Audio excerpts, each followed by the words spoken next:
The nations represented at the annual World Economic Summits don't change, but the leaders do. In Williamsburg, Ronald Reagan will be attending his third summit.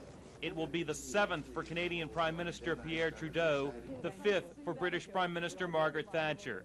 It will be but the 2nd for French President Francois Mitterrand, the 1st for German Chancellor Helmut Kohl, Italian Prime Minister Amintore Fanfani, and Japanese Prime Minister Yasuhiro Nakasone. Each will come to Williamsburg with precise goals, but also, they will all say, open minds. Here at the State Department in Washington, they've been thinking about the summit for months. Diplomats here believe the annual gatherings have been invaluable in assisting the leaders of the Western world as they attempt to manage the whole world's economy. And they are confident that the Williamsburg summit will be the most productive one ever. One reason, the format. In the past, the 7 leaders have rarely met alone.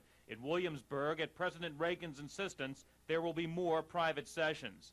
And the agenda will be less structured. The State Department's Robert Morris, who has helped prepare that agenda on behalf of the President, says it's important that the heads of state look at how their various economies interrelate. After all, they're not just ministers of trade or ministers of finance.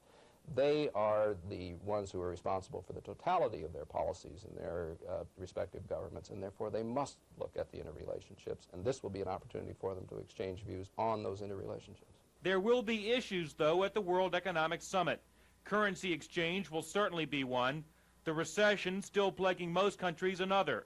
Protectionism on the rise in tough times is a definite sticking point. Trade with the Soviet Union possibly the most perplexing of all.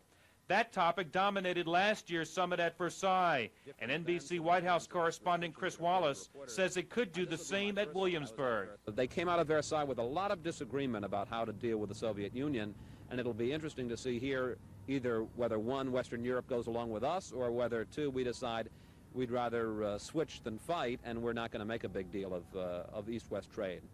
Washington bureau chief of the London Times, Nicholas Ashford, fears, too, that the trade issue could spoil another summit. And if the United States insists on pushing a hard line at Williamsburg, then I think one could see the same sort of ructions we saw in Versailles last year. Tomorrow, Williamsburg's role in the summit. This is Joel Rubin, the Daily News.